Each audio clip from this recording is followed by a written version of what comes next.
Inspiring. So I didn't see Ron again for 40 years, and I saw him back at Row. We both made a big circle, and I said, "Hey, do you remember when you were in Shea Stadium and you guys stood up and sang the national anthem? And it was so beautiful that people turned around and looked, and Ronnie just acted like it was nothing. How could he do that? It was so beautiful. And honestly, he has sung the national anthem for me in Campbell Ranch for 4 times, and every time it's more beautiful, more interesting, and more wonderful. Thank you, Ronnie, for being my dear friend.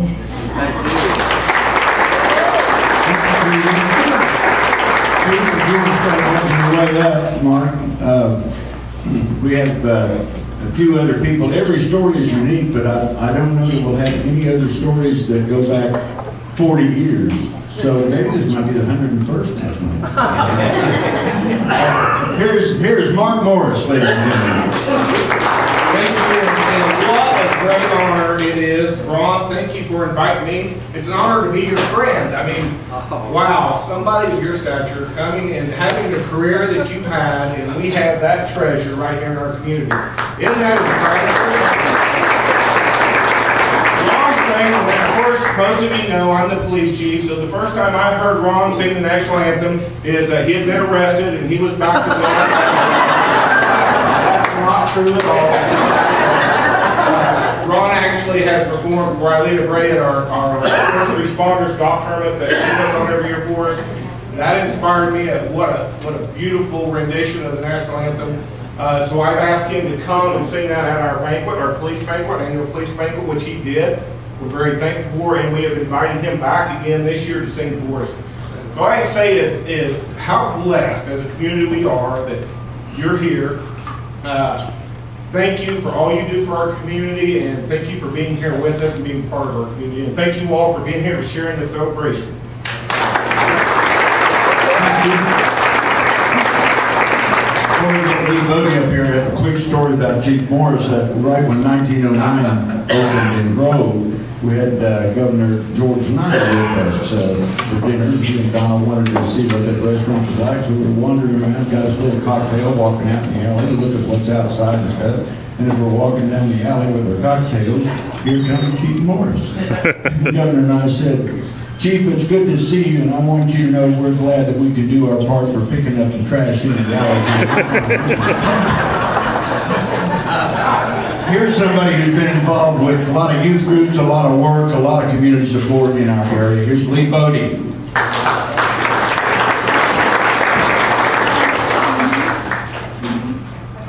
So I met Ron when I first moved back to Grove from Houston a little over 6 years ago, about 6 years ago, and I was helping Rami out for a little bit there at Co-op Acres, and that was my first meeting or encounter with Ronnie.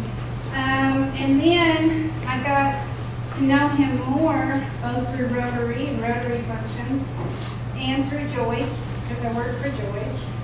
And then we started asking him, on the Jake's committee, and we started having him come out and sing the national anthem out of the Jake's event. The Jake's event is a youth educational outdoor event. And it is just, we love Ronnie coming out and singing. It gives depth, it gives meaning, he gives an educational background that is more than what I ever learned in school about how it was written, the meaning behind it. And this is perfect at a youth event. And he gives it purpose. It has more meaning. And then when he sings it, everybody is just moved. And we just love Ronnie. We are so blessed to have him in our community, and we can't thank him enough. And he just, thank you, Ronnie, for coming and helping us out every year. I appreciate it. Thank you. That is an interesting story. Great point that Lee made. I don't want to step on too many of Ron's lines here, but he tells a story when he first started singing again to prepare for this 100th anthem run, that it was, all about him. How do I sound? Am I good? Do I sing right? And he said, and over that time, it changed to where it no longer is about him, it's about you. He said, if I can make somebody say, give me the hair stand up on my arm, he said, I did it right. I did it right. Here's Ilita Bray, ladies and gentlemen. And thank you, Ron, for asking me to attend the event today. 6 years ago, the Patricia Island Lady Memory Ambassadors started a program. It was called Lest We Forget, and it was to honor our local first responders and our city leaders. The event is always held on the closest Sunday to September 11th. Well, in order to have that event, which includes lunch and golf for our first responders and honorees, we needed to do fundraising. So prior to the first event, one of my first stops was at the Bank of Grove. So I went in and talked to Gary Smith, showed him the flyer. I said, you know, Gary, we're going to try to do some things. I'm going to try to find someone that will sing the national anthem. And he said, do you know Ron Young? I said, no, I don't. So he went on to tell me how wonderful Ron Young is. And as he dug through his files and got me the contact information, we continued to talk about Ron and all his successes. So as I was leaving, Gary said, well, look, and there was Ron. He had come into the bank. And that's where I met him. So obviously somebody thought we should get together. So anyway, when we have our Lest We Forget event, all of us gather on the paddock. Ron stands up top. Before he sings the national anthem, he gives us the history of it. And it is so fun to hear it that I'm going to request that he please do that today. And then we sing. And here are all of our first responders. There's not a dry eye in the crowd.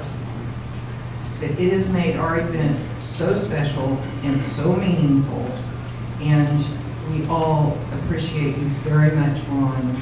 In fact, I think we all love you. So, thank you so much.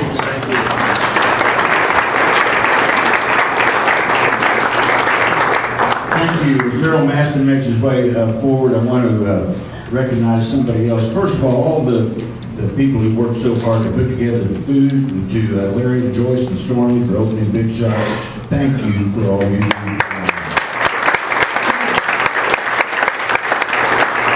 And one other person I want to mention, if you haven't seen these incredible cakes that we're going to enjoy with the photo of Ron as part of the icing, that's the handiwork of our talented executive pastry chef at Shangri-La, Julie Morgan. He has more events, more places than anybody around. And he puts Ron for him. Here's Daryl Maston. The thing about Ron, you gotta appreciate is him being a New York sophisticate and everything like that. And yet he can get back to Delaware County and pronounce America correctly. Say it with me, America. I first saw Ron, a lot of you know I broadcast Ridge Runner football games, and this was a few years ago, and the public address guy was introducing this guy down on the field who was going to sing the national anthem. It's Ron Young. And everybody's watching the field. If you ever look back at the press box, what we try and do is always have the national anthem on the radio. So Steph and I are standing there with our hands over our hearts, we got our headsets off, and we're holding them out the window so we can hear what's going on. So Ron does his thing. I go, man, that is fascinating. Now, who is he again? And so he comes up to the press box, and we put him on for a second just to talk to him. And through the years, we had him on as a halftime guest, and I mean, what a fascinating story. And so I met Ron there through the Video of Football and Ridge Runner football. And then, as I helped with the city in Grove do their July 3rd celebration, I don't know how to tell you that, but 27 of those have been the same event, the Grove July 3rd celebration. So he always comes and does that, and it's always fascinating. But there's one time in particular, I'll tell you, we had another group in who was doing the entertainment, and the guy's telling me, now we have a patriotic section here, and we include the Star Spangled Banner. I go, well, that's okay. Well, Ron was scheduled to do his as typically right before the fireworks. And I said, yeah, go ahead and do it, because we start the entertainment at 6, the fireworks aren't until after 9. Everybody's going to forget they've already stood up. You know the national anthem. So this guy does kind of a vain attempt at doing what Ron does. He gave him a couple of minutes of history. And I'm standing next to Ron. And the guy's going through and saying, he starts singing, and Ron leans over and he goes, where'd the guy get his facts? Those aren't right. Oh, I knew that, because I know Ron has it right. So then an hour and a half later, it's dark, and we're getting ready to do the fireworks and everything. And so Ron goes up and does his introduction and everything, and I'm standing next to the guy. So just as Ron starts to sing the national anthem, he leans over to me and goes, where'd he dig that up? So somewhere in there is what really happened. How Francis Scott Key wrote the good news is neither one of them were there when it happened. So Ron, appreciate everything you do for the city and for our July 3rd celebration, and thank you for that. What a great day. Thanks for being here. Thank you.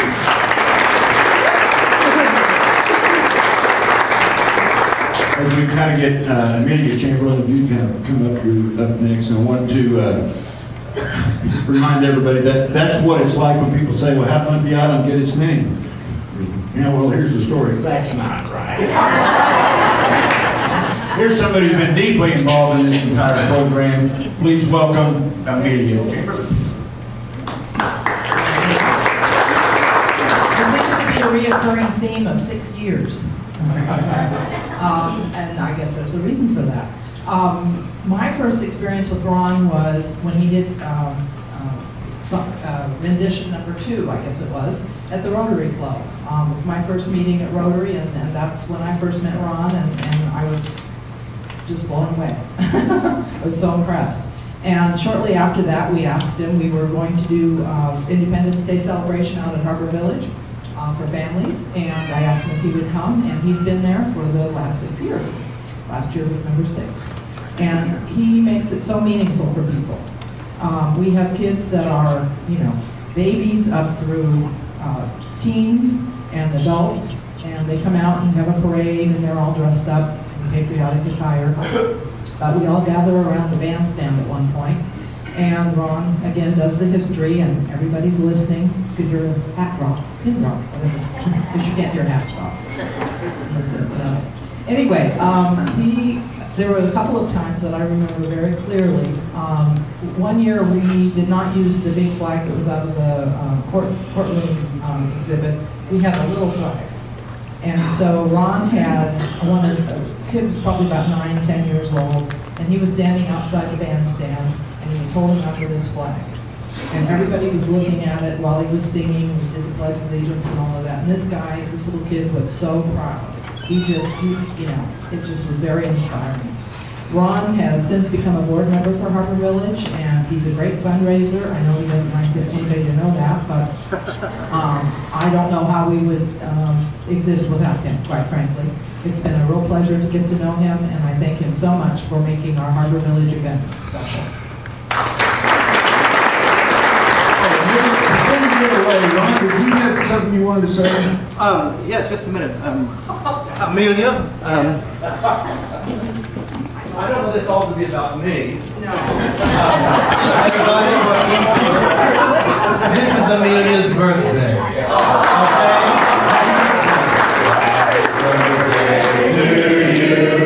Happy birthday to you. Happy birthday, dear Amelia.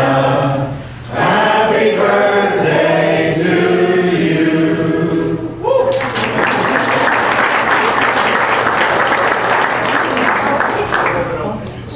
So of course, the best singer with the loudest voice gets the microphone. Who's with us, Mike Long, if you can make your way up here. I'm just glad that Mike is talking about Ron today and not about me, because Mike and I have known each other so long, we've often had to make the pact that we're not going to hurt each other here, right? So we're going to hurt Ron. Here's Mike Long.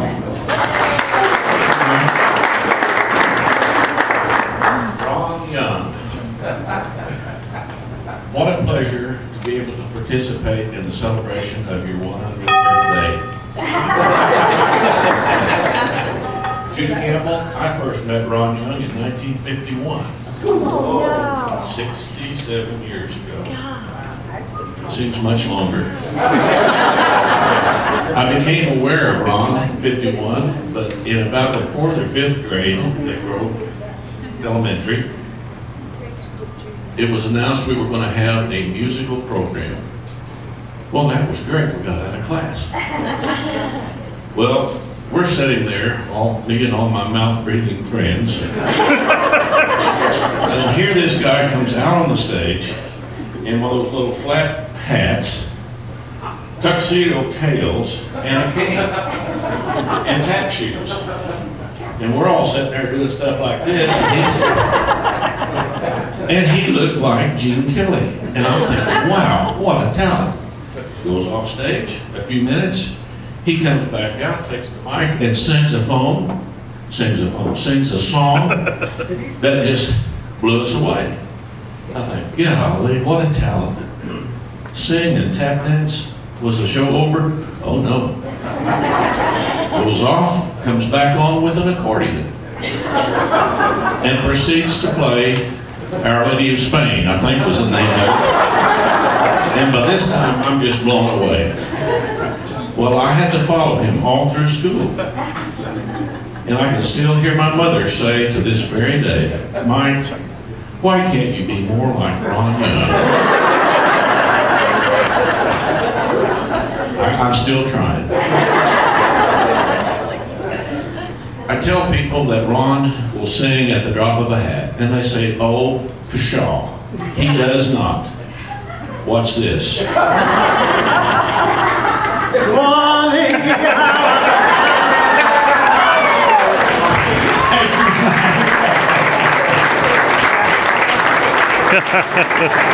Well done. That's great, Mike. And Mike actually tried that out for the first time, I think for the first time one year. Sandy, if you'll make your way forward, Sandy Coley. It was the 4th of July, and of course, Mike always sets off pyrotechnics at his house. Well, Ron had loaned his house out, and he was staying in the guest house at Mike Long's house. They had this big feast planned, and they couldn't do it because it was raining, so they asked Ron if they could come in his house, in the porch there, and have dinner.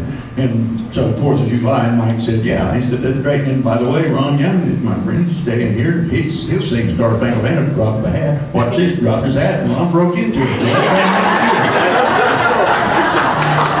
Listen, everything has to be a very educational process from this. We have to do education correctly, so we make sure we have a correct educator here for us. Sandy Coley I don't think she's made it. She has. is not here, so we're not going to be educated. We're just going to be regular rednecks. We won't be educated. Well, I tell you what, we are very blessed to have Ron Young, and he has blessed us with many events. Many of which you've heard about today. Every Folds of Honor tournament we've had at Shangri-La, he sings. He sang most recently, or we're counting our way to 100th Rose Bowl party at Doc's, where we turned the television down at National Anthem time, and we're blessed to have Ron perform the National Anthem live for, I guess, the Doc's of Shangri-La. So here we are.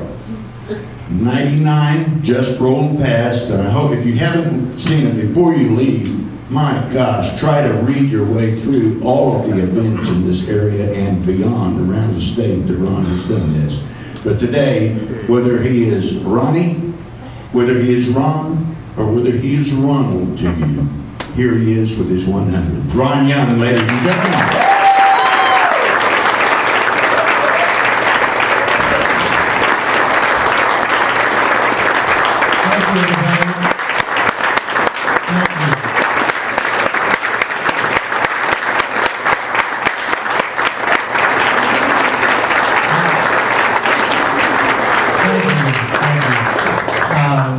thank you all for coming out. And I'd like to thank all the people who helped put this together. I mean, we had a committee. There was Judy Campbell, Mary Euler, Becky Howard, Joyce and Larry Duke. Joyce is sick today, but Larry made all that. Shelley, was that great? Stormy, you heard the sound for me today. Thank you for that. And then we're so lucky to have Julie here make those gorgeous cakes. We're going to cut into those cakes when we finish here, okay? I might not even want to sing, you know, I just might sing. And then Kathy Sikorsky and Pam Sitton helped me put together all these, the posters for the 100 times. We have one little hiccup on the poster. Number 99 was canceled for me. It was to be the open house for the Grove High School Performance Arts Center. So that was canceled because of weather. I was at a Harbor Village board meeting at the community center, and that was on Tuesday, and I happened to mention that I had my 99 canceled. They said, well, you'll just sing at our meeting. So I sang at the meeting of the special board meeting for public comments. So I did sing that. Now, like this journey started about, come in. Aliens are blamed there. I swear I didn't do it. This journey started about 6.5 years ago, and Mike told you the whole story about singing for the first time at the clubhouse opening. It didn't happen. But what he didn't tell you was that I had stopped singing so long that I had to work at it. Somebody's popular. I had to work at it because I couldn't get through the number. I couldn't get through the Star Spangled Banner.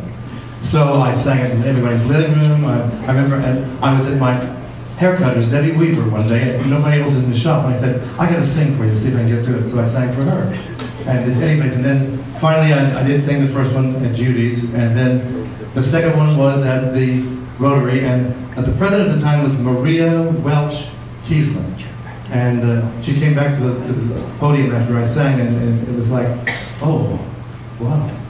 She had a very visceral reaction that moved me. But don't worry, I'm not going to go through all 100.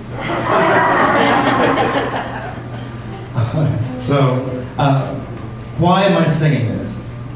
I got tired of people messing with it and doing all that Melissa thing. And however, there was one person in 1991 that did it extraordinarily well, and that was Whitney Houston at the Super Bowl. And ever since then, people who have tried have not been able to do that. I'm so nervous with these cameras. Never met a camera or a microphone I didn't like. So that's why I started singing, but in reality, now I have to be very pulled together here. I feel so fortunate and blessed to be living in this country, to be living in Delaware County on Monkey Island, and this is my way of giving back. I happen to be able to do this, and I'm willing to do it anytime, any place, for anybody. And my only hope is that the next 100 doesn't take another 6.5 years, or I might have to lower the key.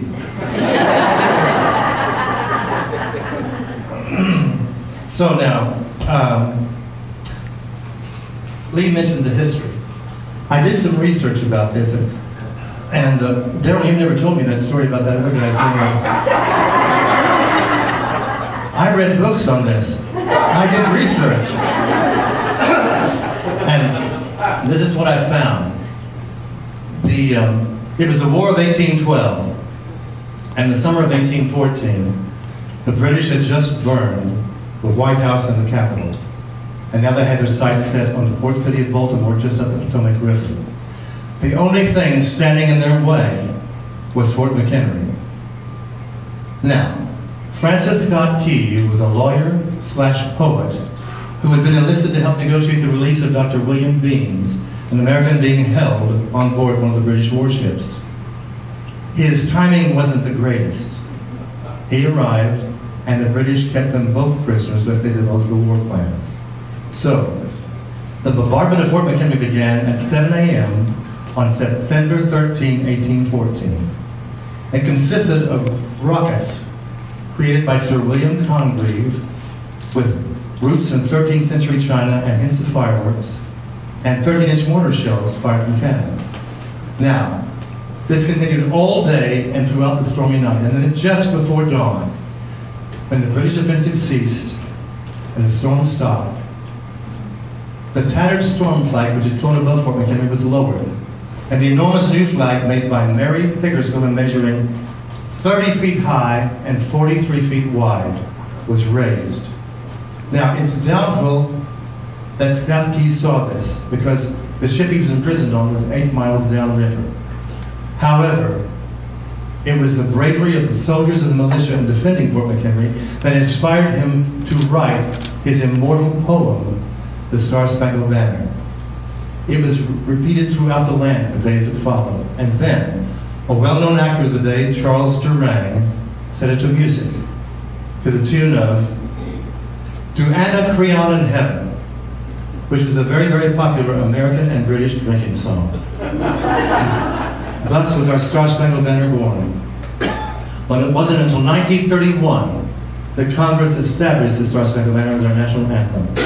So now I've asked Don Shalupnik, a member of the United States Air Force and a Monkey Island resident, to please come forward with our flag.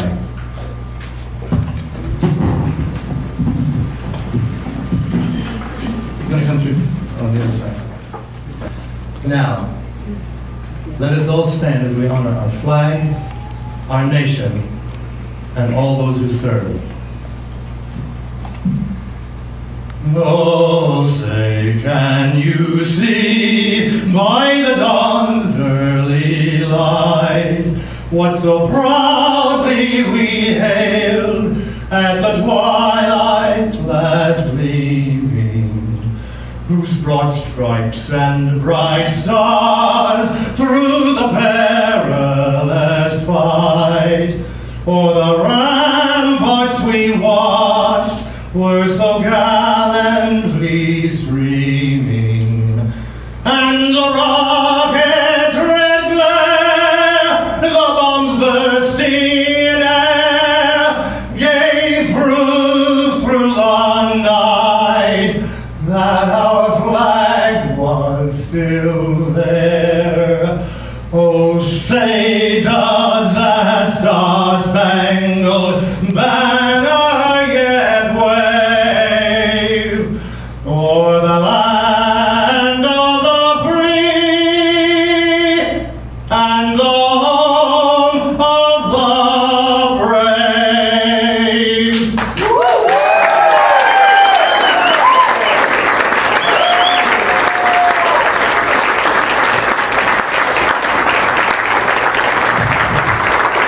Thank you.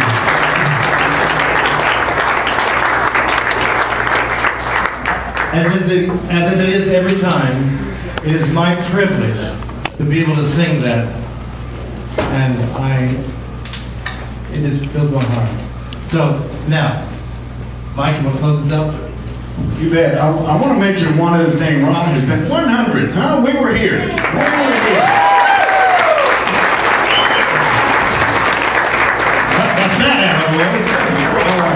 I want to mention one other thing about Ron. He is such an inspiration to those of us who know and love him that are in this room and far beyond many others. But he's an inspiration not just in this and not just in his deeds, but if you have not read his book, The Only Boy Who Danced, you have not read an inspirational book. In fact, I was so touched, and I think you know at least part of this story, I think, Ron, because I believe the guy got in touch with you. My wife, Carrie, sold a house to a guy in Illinois, over here in Shangri-La Estates, just last month. And he was here, and he had occasion to get Ron's book and read it.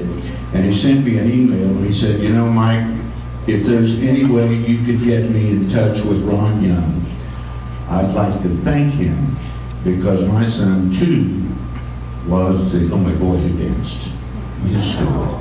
And he said he never got to achieve his goals. He didn't have the courage to go to New York like he wanted to. But Ron's book has been such an inspiration to him that I just want to thank Ron personally. That was Terry Whipper. I think he got you, didn't he? Oh, you talked to him? Good. That's great. So that's the kind of inspiration Ron is to all of us and a growing crowd of us in all that he does. And that being said, if you haven't read the book, and you don't have the book, there are copies of it over here for sale. And at the risk of stealing Ron's pitch, I want to tell you that he consistently offers these books personally autographed for $20. If you would rather not have the autograph, they're $25. He never met a pen he didn't like either. Right? Anything else from you, Kingfish? I'm a little overwhelmed with everything that's been said tonight, but you must remember one thing about what you've heard. My reputation exceeds me. And now in his immortal words, if they didn't like that, let them eat cake.